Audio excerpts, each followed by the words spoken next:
Boa tarde, pessoal. Meu nome é Natan Macedo. Estamos com mais um episódio do podcast Sem Jaleco. Porque aqui a conversa é outra, pessoal. Boa tarde, meu nome é Marcelo. E hoje temos a nossa primeira gravação com um convidado muito especial.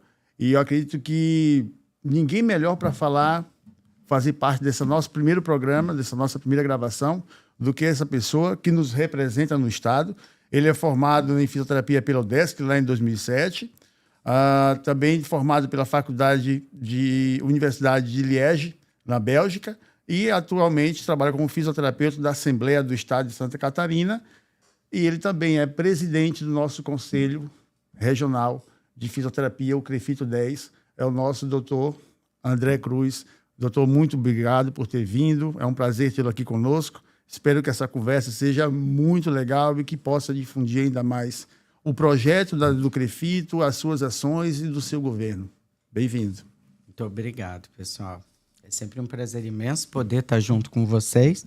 E eu sempre costumo falar, tudo que é iniciativa que vem enaltecer de fato as profissões, tanto da fisioterapia quanto da terapia ocupacional, podem contar com o CREFITO 10, que sem sombra de dúvidas sempre seremos parceiros.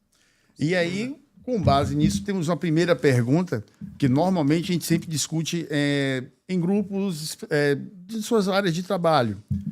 O que o Conselho 10, o CREFITO 10, vem fazendo, quais as propostas, os projetos, as prioridades do CREFITO 10 frente ao seu mandato neste período, doutor?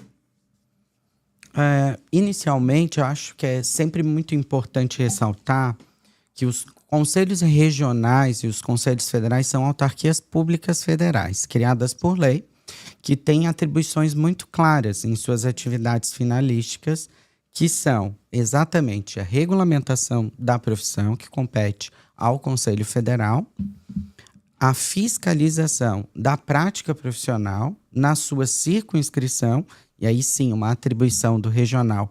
Assim como esse regional, ele também inscreve o profissional e averigua irregularidades éticas que venham a ocorrer e, por essa razão, acaba sendo um tribunal ético profissional. Todavia, ser hoje equipe gestão do CREFITO 10 é muito além disso. A gente prioriza muito a tradição das profissões e, por essa razão, o enaltecimento da profissão, tanto da fisioterapia quanto da terapia ocupacional, acaba sendo um foco da gestão. Há muito tempo isso já é prática pelos conselhos profissionais, que, de fato, é a partir desse ponto que a população se sente segura à utilização dos serviços, até porque ela tem um conhecimento da prática profissional. Logo, como presidente atual do CREFITO 10, eu trago, talvez como contribuição, esse longo trajeto de experiência que eu tenho no setor público, né? Eu iniciei a minha carreira na Assembleia Legislativa, saí da Assembleia Legislativa, perfilei, já fui secretário de governo até no atual governo do Estado. Hoje estou na Casa Civil, na Secretaria da Casa Civil do Estado.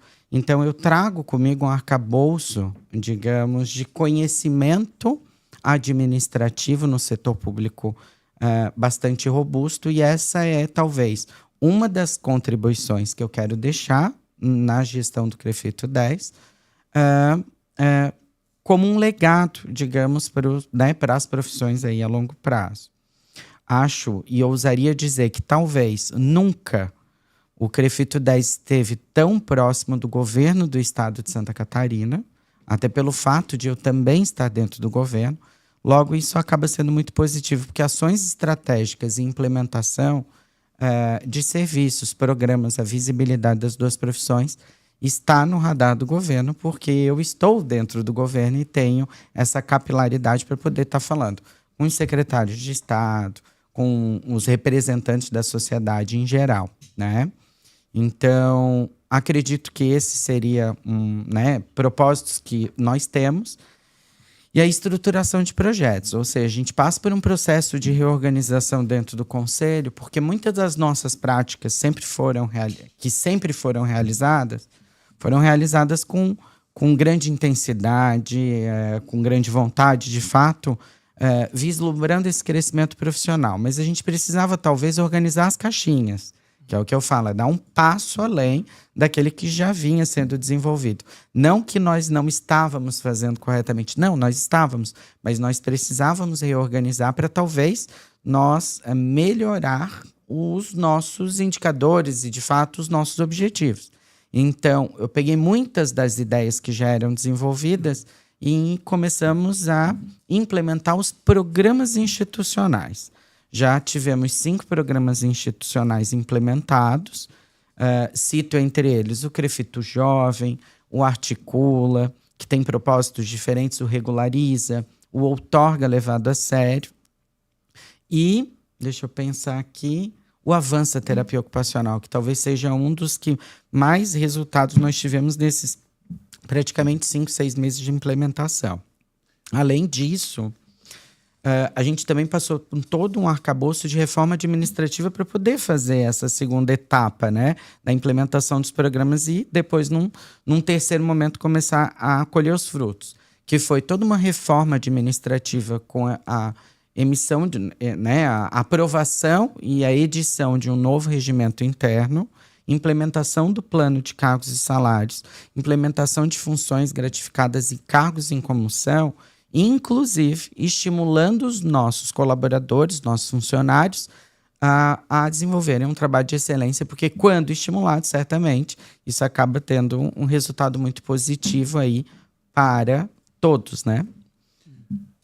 Dentro do ponto que o senhor falou, uma coisa que me chamou a atenção foi em relação à fiscalização. Uhum. Infelizmente, ainda a gente tem algumas situações, né, que a gente observa que a comunidade, por vezes, ainda é atendida por um profissional não fisioterapeuta.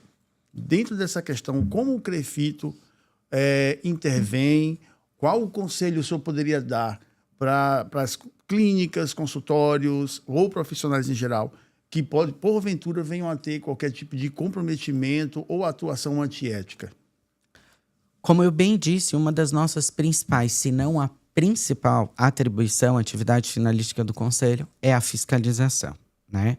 Hoje, a nossa equipe do Crefito 10 conta com 7 fiscais. Um deles responde como coordenador do departamento.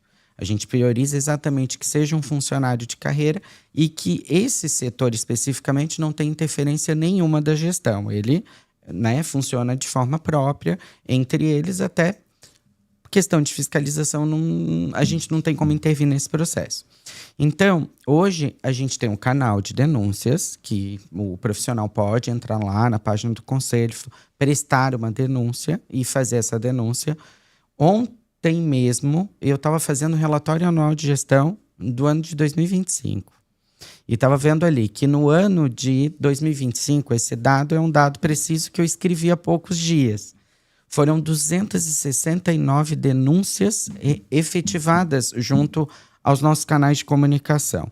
Dessas 269 denúncias, as 269 denúncias foram averiguadas pela nossa equipe, tá? Ou seja, além do canal de denúncia, que é quando a gente tem um fato que nos é informado, a gente já põe a equipe na rua, já vai, já averigua, a gente também tem as fiscalizações de rotina. Essas fiscalizações de rotina, elas são descentralizadas. Hoje nós temos as subsedes. Hoje nós temos a subsede norte em Joinville, a subsede sul em Criciúma, a subsede Serra em Lages e a subsede oeste em Chapecó. Todas elas têm uma delegacia, ou seja, tem um fiscal, ou seja, é uma extensão do departamento de fiscalização em cada regional, assim como a sede. Então, os fiscais que estão distribuídos em todo o estado, eles montam seus cronogramas ali de fiscalização e tentam fazer ao menos uma fiscalização ao ano em cada um dos estabelecimentos das suas regiões. E aí uma coisa que eu observo bastante, eu acho muito importante, talvez eu até mesmo falar para a população, que é o seguinte: nós estamos sempre recebendo denúncia, a gente está fazendo as fiscalizações de rotina, mas nós não temos como estar hoje, por exemplo, ao lado de aproximadamente 15 mil profissionais que estejam atendendo, assim como dentro de talvez 3.500 estabelecimentos que hoje a gente tem registrado no Conselho. Logo, Exatamente, é uma estrutura muito grande. Mas como consegue manter esse controle, né? Porque o número é muito grande para a quantidade ainda De fiscais que nós temos, né? E aí é exatamente isso que eu trago, essa problemática. Às vezes as pessoas, isso está acontecendo, como que o conselho não faz nada? Nós não temos como saber. Então é importantíssimo que tanto a sociedade, o usuário de serviço, o profissional, os alunos, os acadêmicos tenham esse compromisso, né? Enquanto futuros profissionais, tão breve serão, né? Estarão ingressando no mercado de trabalho, a nos atentarem. O que eu quero dizer é que os nossos canais de comunicação estão abertos e toda e qualquer demanda que a gente recebe, a gente averigua. E a gente no hospital, a gente acaba ouvindo muitas histórias, né? Até dos próprios pacientes, né? Eles relatam, né, muitas situações que acontecem com eles, né? Então, em clínicas, né, em atendimentos fora do hospital, e a gente vê que muitas vezes esse paciente, ele passa por uma determinada situação, né, em clínica, enfim, e por vezes aquela história ela não se desenvolve, não gera uma queixa, ele apenas relata que ele teve uma experiência ruim, né, e que por vezes ele não quer voltar naquele profissional, ou às vezes ele não quer mais nem ser atendido por um profissional, e essa queixa simplesmente ela não ocorre, né? Então, eu acho que muitas vezes a população ela tem que, né, fazer essa denúncia. Com certeza, ela faz parte desse trabalho, né? E eu vou dar um exemplo para vocês assim bem engraçado, que as pessoas às vezes não se detêm a isso que eu vou falar. Mas muitos estabelecimentos não registrados, nós só descobrimos durante roteiros de fiscalização. Ou seja, o próprio fiscal ele está passando ali naquele município, ele tem uma lista dos estabelecimentos que são hoje registrados junto ao conselho, consultório, clínica, tal. E ao passar na frente, eles se surpreendem porque aquele estabelecimento, ele não está na listagem, ali no portfólio do que está no nosso sistema. E tem uma placa fisioterapia. Exatamente. Então, eles adentram esses estabelecimentos, aí eles fazem uma fiscalização, aproveitam o roteiro, conversam com esses profissionais e a gente observa que, pelo menos eu prefiro ver dessa forma, né, enquanto presidente do conselho.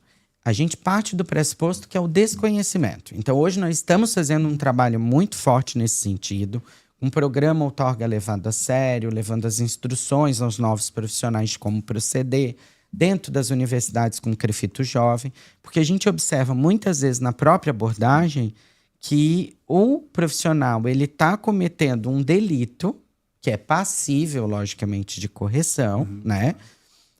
Portanto, que nessas situações onde há possibilidade de haver a correção desse feito, automaticamente eles são oficiados, regularizam, e aí o processo é arquivado e está tudo certo, porque o nosso objetivo não é abrir um processo ético disciplinar. Isso, inclusive, gera um custo para a autarquia, né? É regularizar o serviço e oferecer serviço de qualidade. Mas, voltando lá ao início, o que acontece? Grande parte das vezes desses acometimentos que eu citei, como esse exemplo específico, de passar, ver o estabelecimento, entrar, não está no portfólio, conversar com o profissional diz assim, putz, eu não sabia de que forma que eu procedo para regularizar a minha situação. Aí os nossos fiscais, eles estão orientados, nossos agentes fiscais, para estar passando orientação e seguir ali com a oficialização né, dessa regularidade, para que num prazo específico eles regularizem a situação. E a gente tem uma incidência assim, de regularização bem, bem alta mesmo. Ou seja, isso é muito importante. E pensando nisso, nós estamos pensando ainda talvez esse ano, se não mais tardar ano que vem, lançarmos um programa especificamente com esse sentido, de aproximar os profissionais do departamento de fiscalização, que muitas vezes é visto assim como, o pessoal vai vir aqui e vai arranjar problema onde não existe. Não, pelo contrário. Nós tentamos encontrar as soluções nos problemas que existem para poder auxiliar o profissional a se regularizar e, de fato, estar dentro dos regramentos do conselho, porque o nosso objetivo não é punir ninguém. Nunca foi. O nosso objetivo é garantir à população serviços de qualidade. Então, o projeto que a gente está montando, que é um programa que ainda não tem um nome específico, ele é como se fosse um canal de comunicabilidade com o Departamento de Fiscalização, pedindo uma visita técnica para saber quais as orientações para ser efetuadas. Então, isso parece mais um momento de distanciamento que houve durante muitos anos entre o conselho e os profissionais. Por vezes não é por culpa do conselho, mas de nós mesmos. Agora há pouco, antes de começarmos a gravação, nós havíamos conversado e o senhor me mostrou algumas pesquisas que a gente pode estar respondendo pelo próprio conselho. E eu não sabia, por exemplo. Então, por vezes, somos nós mesmos que não nos aproximamos do conselho. E dentro ainda do conteúdo que o Nathan falou, um ponto me chama a atenção. São as questões dos estagiários. Os estagiários em clínicas, consultórios ou ambientes hospitalares, independente, ele pode atuar sem a presença do profissional em loco ou não? Não. Estágio é muito claro. Hoje nós temos 2 resoluções federais que versam sobre os estágios. Seriam os estágios obrigatórios, que são aqueles que são realizados dentro da instituição de ensino superior. Basicamente, essa resolução versa sobre o quantitativo de alunos, sobre a supervisão, né, de um professor ali, de alguém que está orientando o acadêmico com qual objetivo? O objetivo do conselho, proteger a sociedade.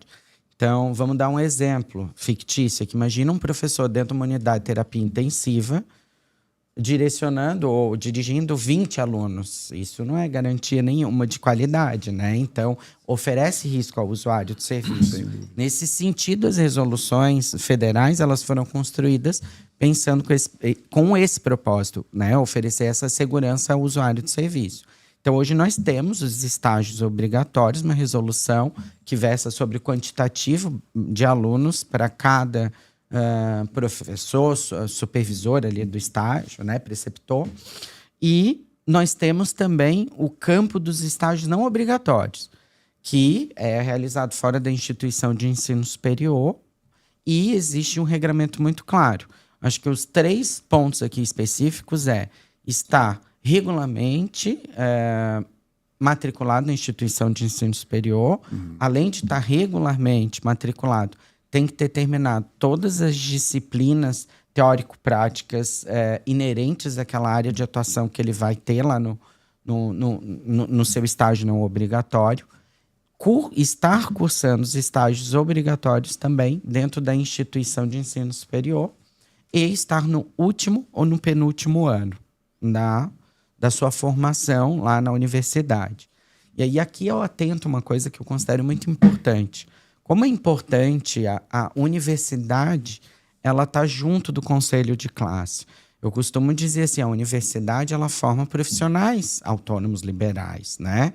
Ou seja, ela vai formar profissionais que cairão no mercado de trabalho.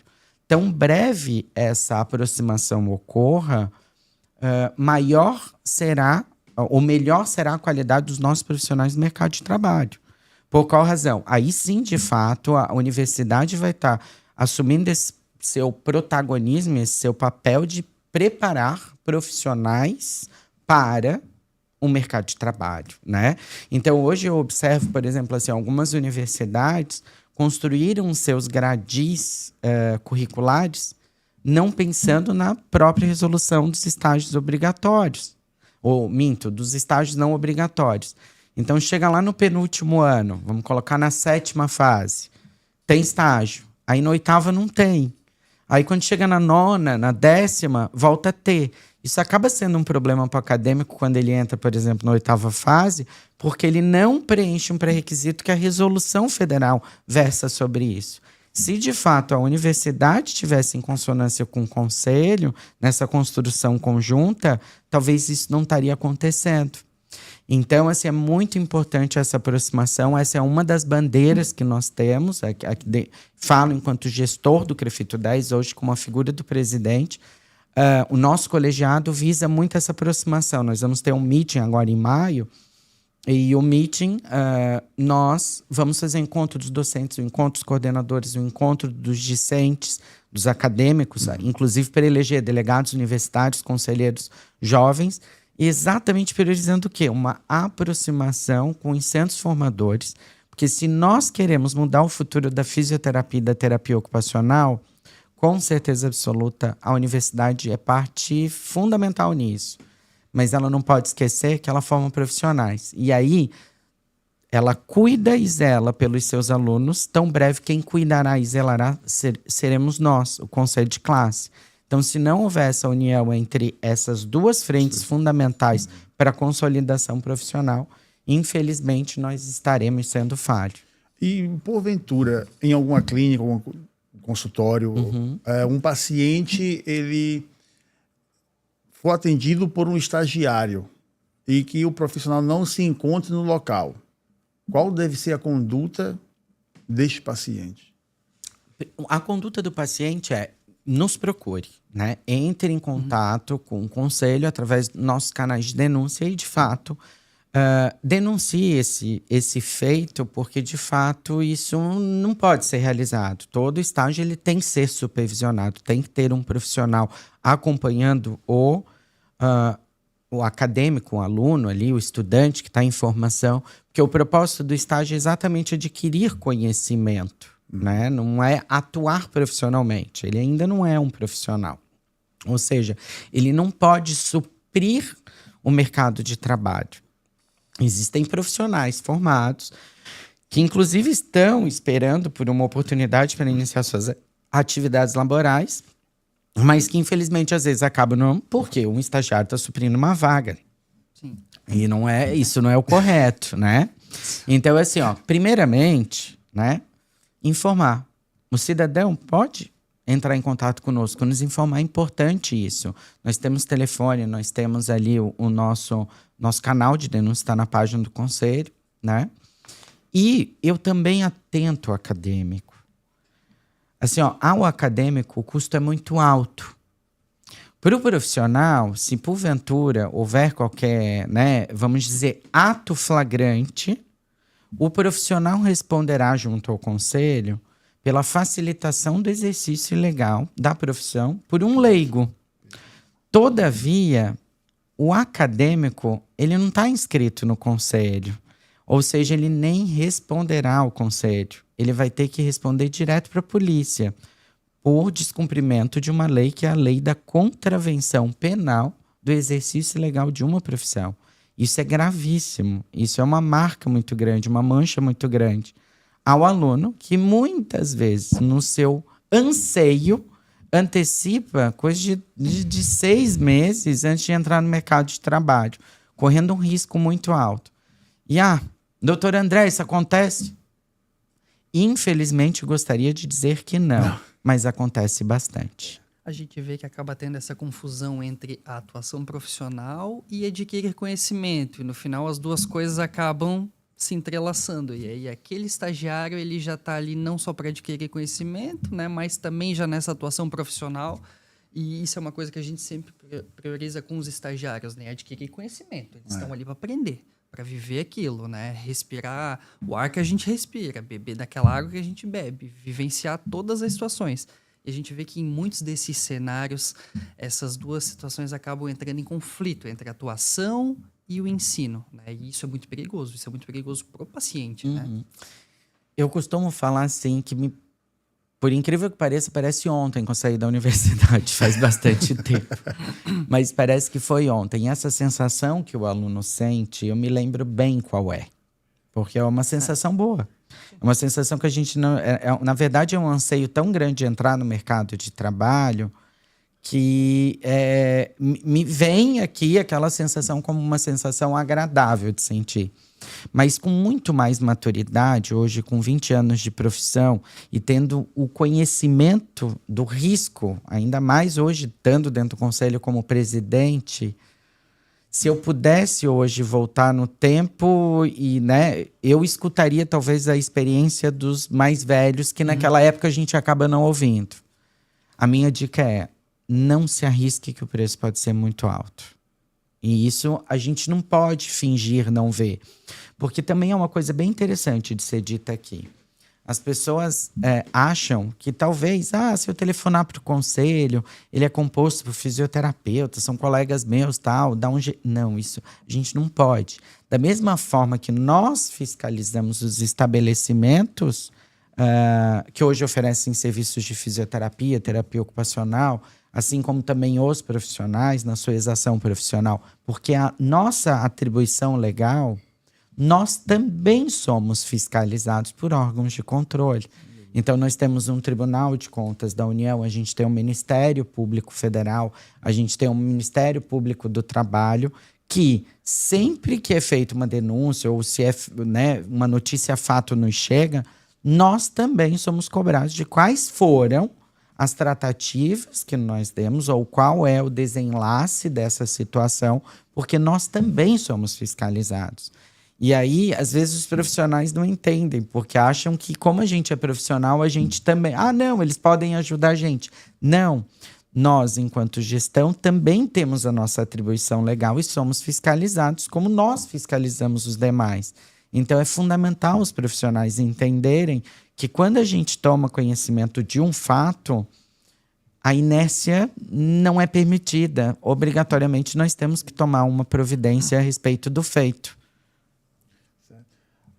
Em relação, dando continuidade, a gente vê algumas atuações que, porventura, podem parecer até antiéticas, e são, na verdade, porque a gente tem os honorários que são cobrados por cada sessão, por cada atendimento, por procedimento. O que o Conselho tem a dizer sobre os famosos pacotinhos, que, por vezes, vêm a 20%, 30%, no máximo 30% do valor do honorário?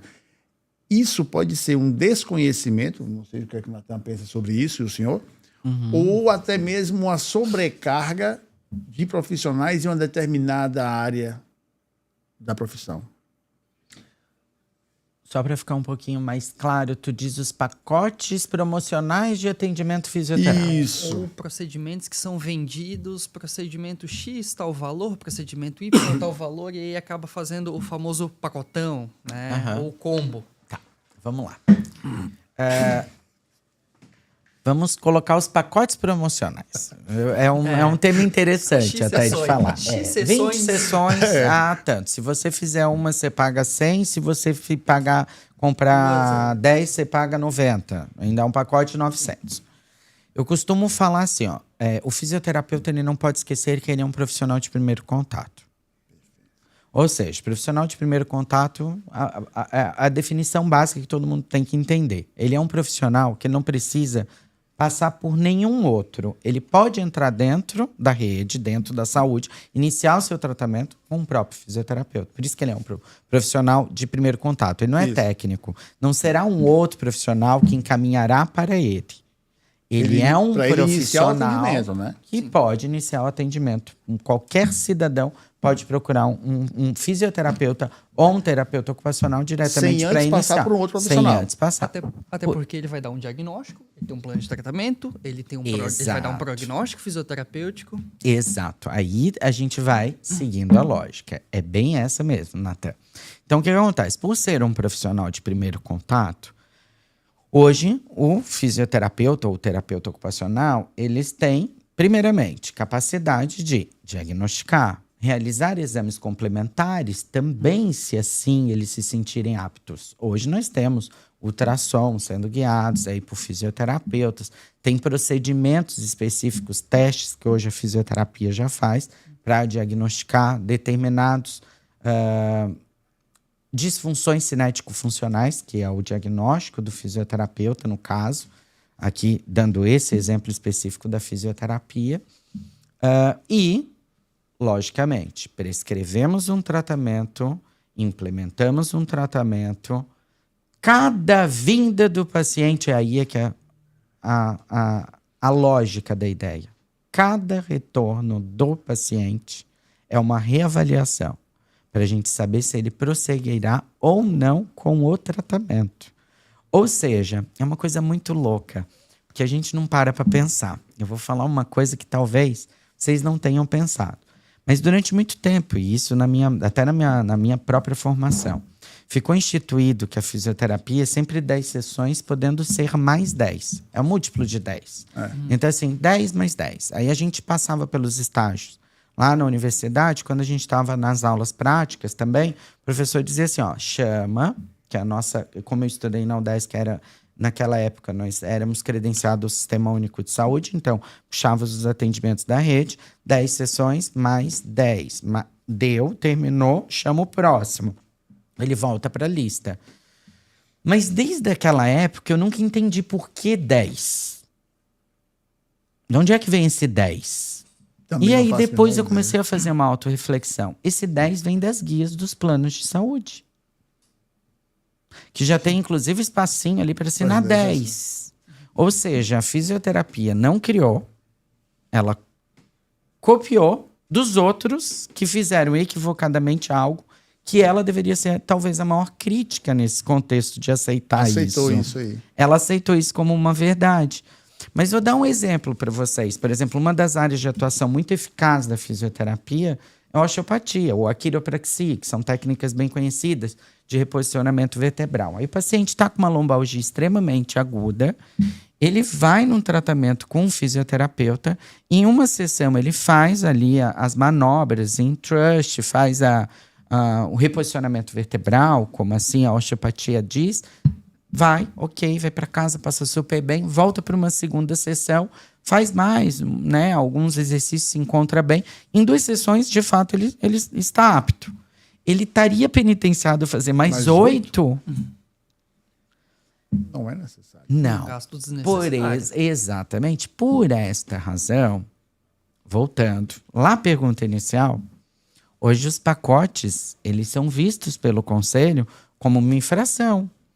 Como é que você pode comprar um pacote de 10 sessões quando, na verdade, você nem sabe se utilizará dessas 10 sessões? A osteopatia, que foi o exemplo que eu citei exemplos atrás, é a prova mais viva disso. Mas para chegar nessa linha de raciocínio, talvez fazer esse resgate histórico nos ajude a entender que, às vezes, uma visão equivocada de 30 anos atrás, que foi replicada sem ser pensada, nos gera, na atualidade, ainda repercussões negativas no campo profissional.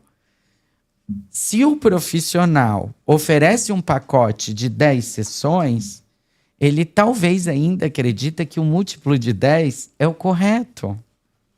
Ele ainda não entendeu que ele é um profissional autônomo e que ele tem a autonomia de decidir o número de sessões e que ele, com base no tratamento, aí sim, de fato, ele vai averiguar se vai ser necessário.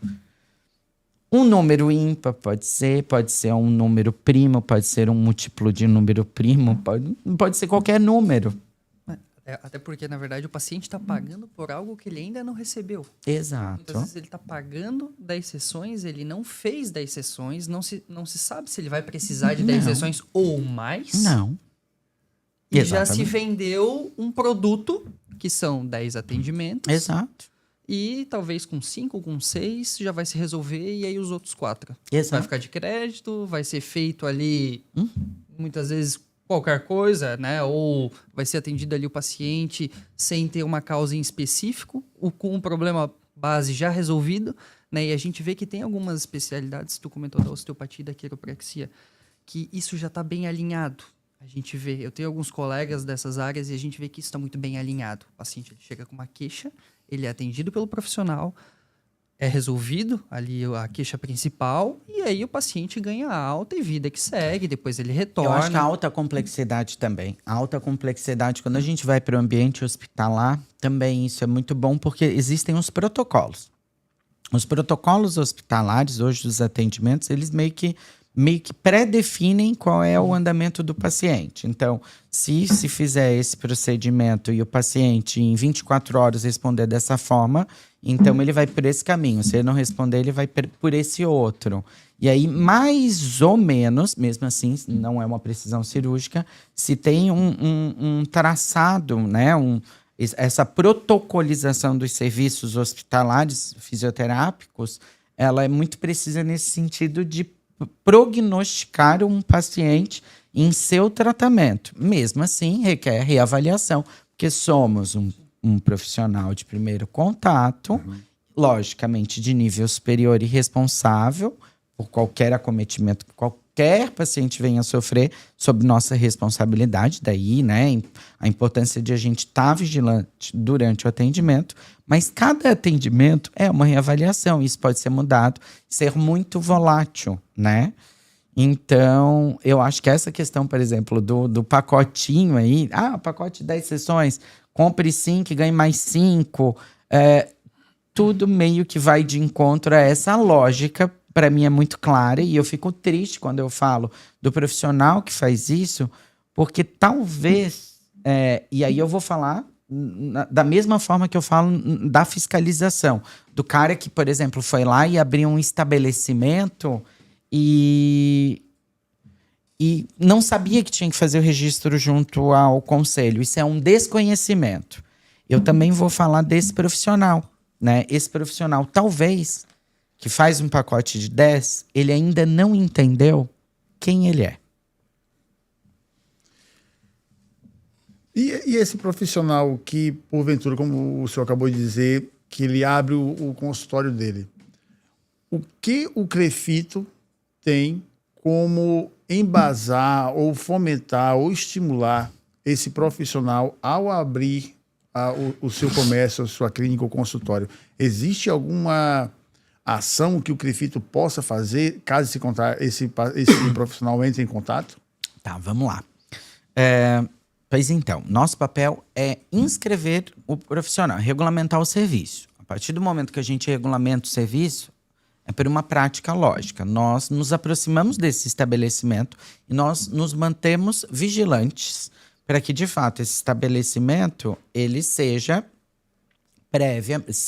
sempre, digamos assim, visitado por nossas equipes e averiguarmos ali, de fato, se existe alguma irregularidade ou não, e sempre está passando orientação para eles terem um serviço de qualidade. Então, nosso papel, basicamente, é esse. É registrar o estabelecimento e fiscalizá-lo. Todavia, hoje, nós pensamos no profissional, porque a gente pensa no serviço, certo? Ou seja, se os municípios não têm os serviços necessários, a população é quem sofre. E o nosso papel é proteger quem? A população. Pensando nisso, no ano passado, eu comecei a desenvolver um projeto. Pensávamos, inclusive, de lançá-lo agora em maio. Não vai ser possível, porque nem tudo depende da velocidade da gente. Às vezes a gente depende de terceiros. Que se intitulará Empreende Mais CREFITO 10. Está sendo uma parceria construída com o Sebrae para oferecer consultoria aos nossos profissionais, fisioterapeutas e terapeutas ocupacionais recém-formados que queiram abrir o seu estabelecimento, assim como também eles terão a qualificação em forma parceira com valores reduzidos. A gente está estudando isso. Em conjunto, eu venho em tratativas com a UVESC, a União dos Vereadores do Estado de Santa Catarina, com a FECAM, a Federação Catarinense dos Municípios de Santa Catarina, para estudar a possibilidade da implementação de lei de isenção fiscal de ISS nos municípios para os fisioterapeutas e terapeutas ocupacionais que quiserem montar o seu estabelecimento. Qual é o nosso propósito? Eu sempre falo, as nossas ações da gestão são com base na advocacy, que a gente fala, que é achar exatamente os subsídios que possam justificar a nossa ideia, né? E as conversas que eu já tive até mesmo com o presidente da FECAM, que é o prefeito Topázio, eu tive uma conversa com a equipe deles, exatamente dizendo que hoje o perfil do catarinense, até por suas condições socioeconômicas culturais, é um serviço, ou melhor, os serviços de saúde hoje do catarinense, grande fatia da população utiliza os serviços privados. Sim. Porque o poder socioeconômico, cultural do catarinense, ele é um pouco diferenciado se comparado a outros estados da federação. Então, essa fatia privada existe possibilidade de ser absorvida por parte da população. A população tem recurso para. Ela não é tão dependente no sistema único de saúde ou do sistema de convênios em saúde, né? Porque o poder aquisitivo é alto e a mentalidade do catarinense, eu acho que até mesmo pelo próprio envelhecimento, hoje nós somos o estado mais longevo aí da federação, a nossa mentalidade em cuidado com a saúde ela é um pouco também diferente de outras regionais aí do país. Porque a saúde começa a bater na porta à medida que a gente envelhece. A nossa população, o catarinense está ficando velho. Então, já é uma prioridade da população a utilização de serviços de saúde. E ela tem recurso para ser privado. Logo, nós temos que incentivar esses profissionais a ingressarem no mercado. Primeiro, por eles. Segundo, pela população. Porque nós inseriríamos os nossos profissionais e, ao mesmo tempo, oferecer esse serviço à população. Porque a população, às vezes, está esperando abrir o estabelecimento, ela tem recurso para, mas o estabelecimento não abre. Então, o município deveria estar estimulando nesse sentido.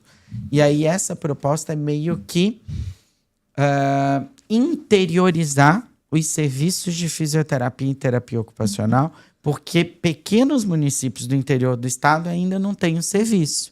Nem na rede pública, quiçá na rede privada.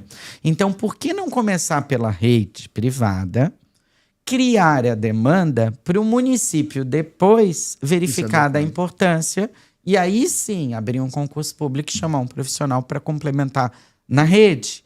Pode parecer um caminho diferente, mas para Santa Catarina talvez ele é viável. E eu acho isso muito positivo porque nós entraríamos dentro do sistema por uma demanda criada, ou seja, o município precisa de nós.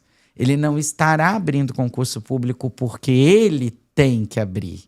Ele está abrindo o concurso porque ele percebeu a necessidade. Ou seja, parece que a gente está sempre tentando mostrar a nossa importância para que consigam abrir novas vagas, criar. Não, se a gente criar esse serviço nos municípios de forma privada e a população começar a usufruir, o gestor vai perceber, poxa, realmente isso é privado. E para esse município acaba sendo muito interessante, tá? Que foi essa a lógica, como eu falo, por entender de política pública, eu sei como é que funciona o consórcio dos municípios, como é que tem os repasses dos dinheiros pela comissão bipartite, tripartite, como é que são os repasses do governo do estado. Hoje, olha que coisa engraçada. Um aluno do interior, ele vai estudar num centro urbano, mais próximo da região dele, onde tem um centro universitário. Muitas vezes, ele quer se formar e voltar para o município dele. Mas ele não tem esse estímulo para voltar, logo ele acaba ficando no município onde ele estudou.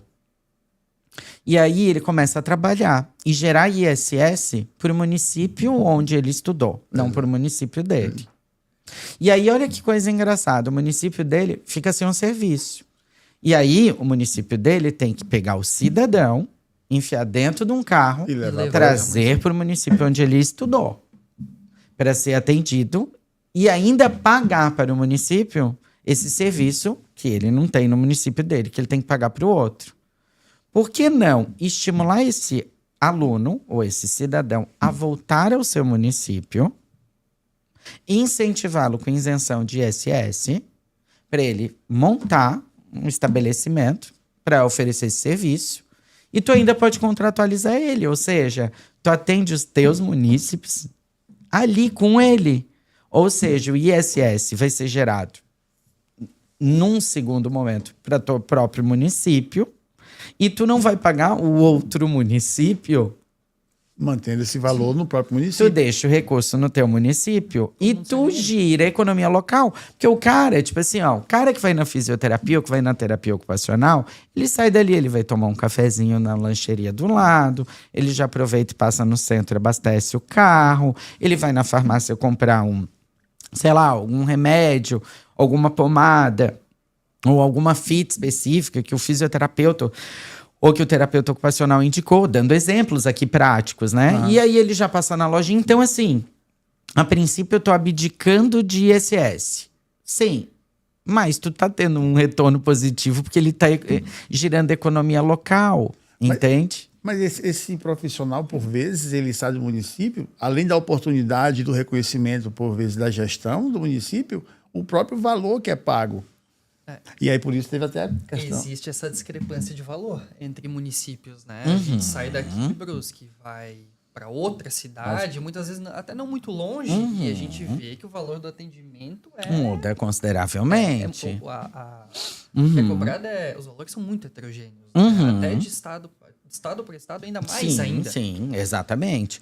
Mas eu acho que o mercado por si só, ele regula isso, sabe?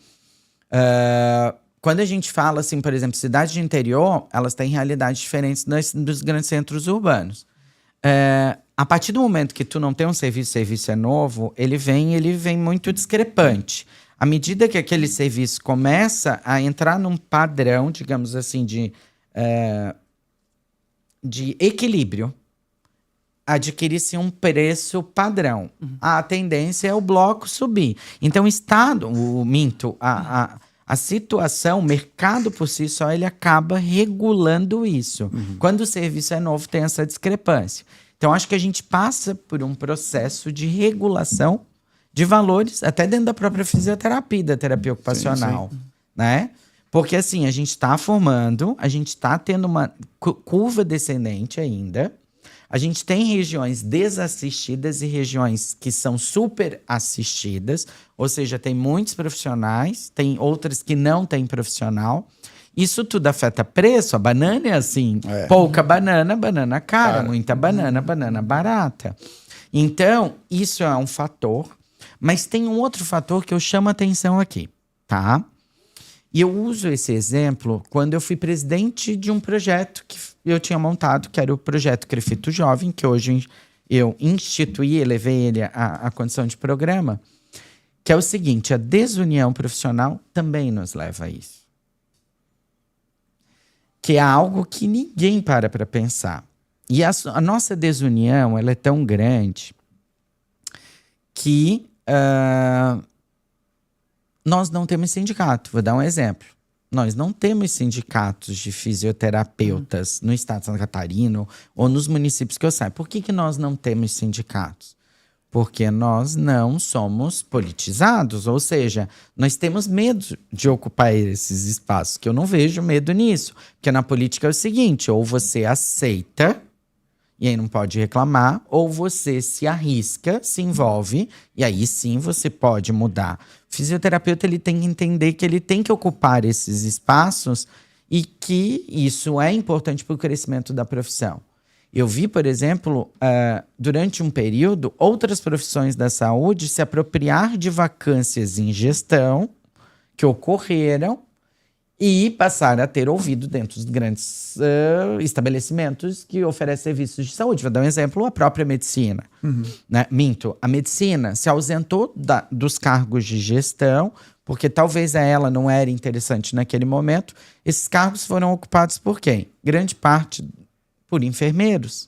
Os enfermeiros passaram a ser ouvidos dentro hoje das unidades hospitalares. Por que a fisioterapia não fez isso? Ainda não ganhou esse espaço. Não, porque ela não se apropria desse espaço. Quantos vereadores nós temos? Que eu tenho conhecimento, muito poucos, menos de 10. Quantos deputados nós tivemos? Eu trabalhei quase 20 anos na Assembleia. Nenhum fisioterapeuta. Só me lembro de uma deputada federal que era do Ceará, que era a Gorete. Não mais. Então, assim, a gente precisa entender que, para que nós cresçamos enquanto profissão, nós precisamos de representatividade política. E a representatividade política, ela significa muito. Vou dar um exemplo. Um dia eu estava dando uma palestra numa universidade lá no sul, aqui de Santa Catarina, e um aluno disse assim: mas por que não tem sindicato dos fisioterapeutas aqui em Santa Catarina? Eram alunos de fisioterapia. Eu disse assim: deixa eu pensar como é que eu vou te responder, eu falei. Eu disse assim: pessoal, vocês têm centro acadêmico? Eles assim: não. Eu disse: tá aí, ó. Acabaste de me responder. Eu nem precisei te dar a resposta. Aí ele assim: como assim?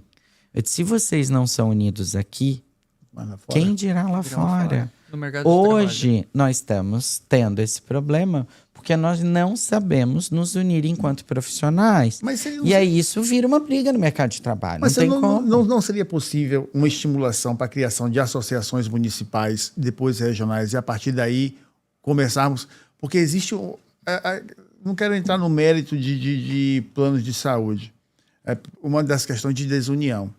Né? Mas se o CREFITO ele não tem nenhuma uma proposta ou seria viável estimulação de criação de associações municipais e depois regionais para que ganhasse mais corpo e a partir disso conseguíssemos diminuir essas desigualdades? Olha, eu falo isso para ti com bastante tristeza, sabia, Marcelo? Porque assim, ó, nós fizemos ações, bastante ação. A gente às vezes chega e diz assim, vamos fazer um encontro dos profissionais de Brusque, vou dar um exemplo. Aí a gente marca, fala, faz a reserva de um hotel, de um espaço para receber 100 profissionais.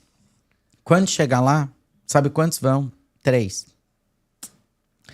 Esse trabalho ele tem que ser construído, sabe aonde? Dentro da universidade. A gente só muda quando a gente trabalha na base. Eu sempre falo isso. O que está posto não muda. Se a gente tem uma universidade que mal chama o conselho para estar junto dela, como é que a gente vai ter profissional? Unido. Eu assim, ó, eu tive aula, e eu falo isso para vocês, não vou citar nomes, né? Logicamente, por questões éticas e de preservar.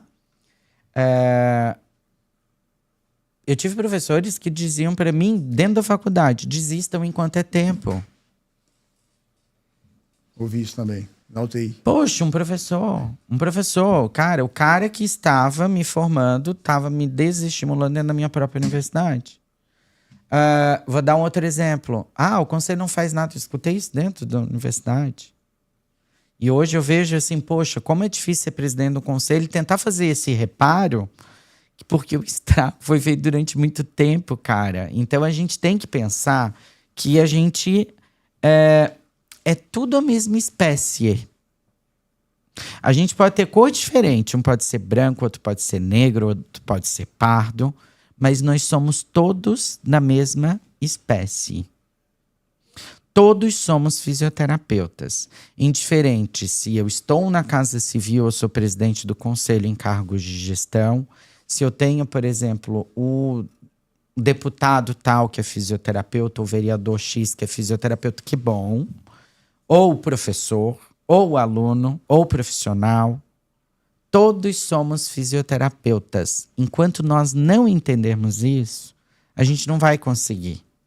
Entende? Porque o aluno é muito engraçado. O aluno que estuda numa universidade X se sente superior a Y. Que é aluno também. Que é aluno também. Entendeu?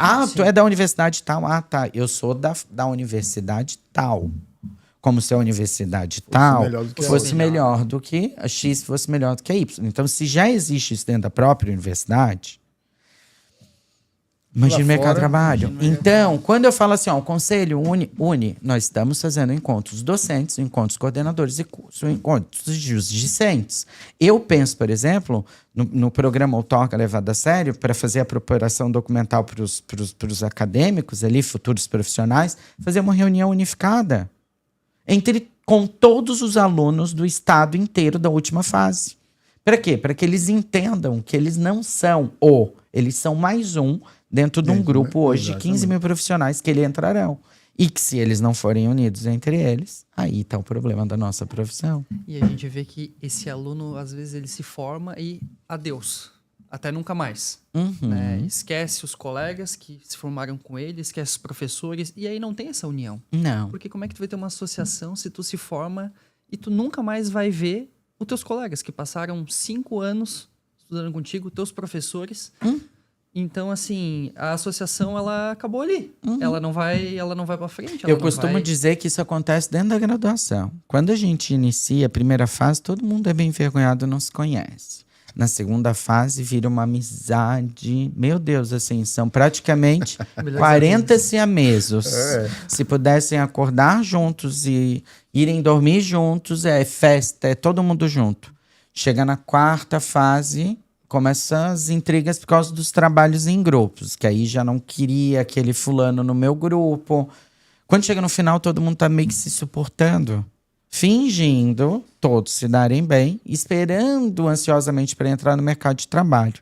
Mal entraram, aí vira terra de Zé Ninguém.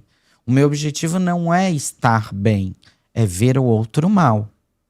Enquanto nós tivermos essa mentalidade, Não vai pra frente. nós não vamos crescer enquanto Não vai profissão. Porque a gente não precisa de inimigo. A gente mesmo acaba com nós, entendeu? A gente se autodestrói.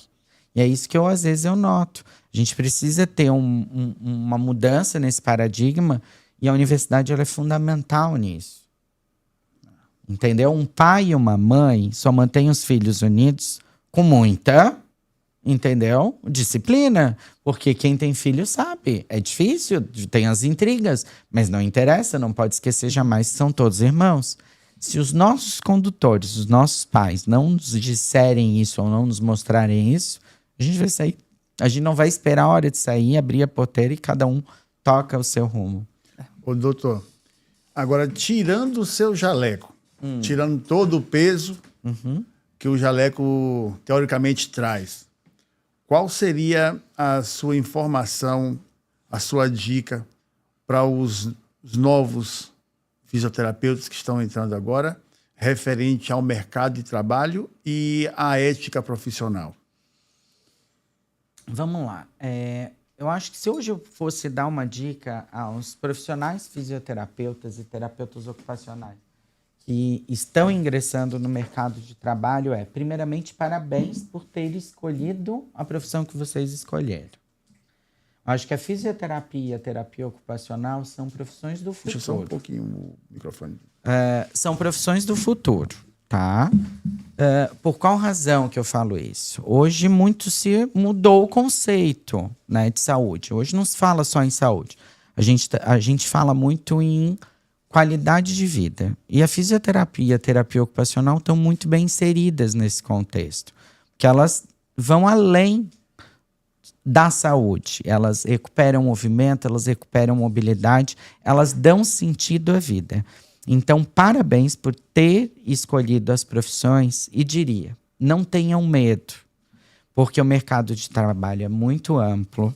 Tanto a fisioterapia quanto a terapia ocupacional são profissões que vêm tomando uma grande notoriedade no mercado de trabalho nesses últimos anos. Foram profissões que publicaram muitos. Saímos do campo, digamos, do achismo e entramos no que chamamos de prática baseada em evidências. E essa tarefa de casa, fisioterapia, principalmente, soube fazer muito bem. Então, deixamos de ser achismo e passamos a ser ciência exata. Mudamos vidas e nunca esqueçam, né, aos profissionais, tenham empatia. Ser um profissional da área da saúde é ter a capacidade avançada, aguçada, eu diria, de se colocar no lugar do outro. Se você perder esse propósito, talvez você se perdeu enquanto profissional da área da saúde. Porque essa é a essência do profissional da área da saúde. Pensar em dinheiro. Dinheiro é consequência. Dinheiro não pode ser a motivação. Ele acaba vindo por consequência do seu trabalho, né? E cuidado nessa era, por exemplo, de grandes inovações, saibam utilizar esses recursos em prol do conhecimento de vocês. Na época que eu me formei, por exemplo, eu costumo dizer, a gente sentava na frente do paciente, o paciente não sabia o que ele tinha. Hoje, eles sentam na frente da gente, eles sabem o que eles têm, qual é o prognóstico, qual é o tratamento mais adequado e qual é a eficácia do tratamento. Por quê? Hoje eles não precisam nem escrever. Eles podem falar com o próprio celular e eles obterão essas respostas. Então não faz sentido algum vocês não utilizarem de forma tão assertiva quanto o paciente de vocês utiliza desses recursos, hoje, tecnológicos, em prol de vocês mesmos, né? E nunca se esqueçam, ninguém os obrigou a ser o profissional que vocês são. Ao contrário, muitas vezes do paciente de vocês que se apresenta à frente. Ou seja, muitos pacientes de vocês vão chegar até a frente de vocês sem ter tido a opção de escolha, ao contrário de vocês, que escolheram ser quem vocês são. Logo, vocês têm uma obrigação, serem os melhores. E contem sempre com o Conselho Regional de Fisioterapia e Terapia Ocupacional, porque nós estamos aqui exatamente para isso, para auxiliar vocês, profissionais, a serem profissionais de excelência e, de forma conjunta, oferecermos serviços de qualidade à população catarinense. Gostaria de agradecer a presença do Dr. André, foi sempre um prazer. Foi um prazer conhecer o senhor, foi um prazer tê-lo aqui. A nossa primeira entrevista, o senhor não faz ideia da felicidade que o senhor nos dá estando aqui. Eu já falei isso para ele várias vezes. Bateu um certo nervosismo. Imagine, fiquei muito nervoso hoje mesmo. Então, lembrando que esse episódio tem o patrocínio do Hostal Azambuja, com muito carinho. A direção do Hostal está fomentando esse projeto, do MR Saúde e do Instituto Filadélfia, na qual lançará nossa pós-graduação hospitalar. E dos nossos parceiros também da Espimark, que estão aí com a gente desde o início dessa jornada. Muito obrigado a todo mundo. Então, pessoal, siga nossas redes sociais, compartilhe o vídeo o máximo que puder. Lembrando, envie seus trabalhos, envie seus projetos, envie suas ideias, venham aqui, discutam conosco, apresentem as suas ideias, porque o nosso objetivo principal é fazer esse compartilhamento de ideias e divulgarmos cada vez mais a ciência e, principalmente, a fisioterapia em benefício a toda a comunidade civil. A todos vocês, muita paz, muita luz no coração. Até a próxima. Podcast Sem Jaleco, aqui a conversa é outra. Valeu.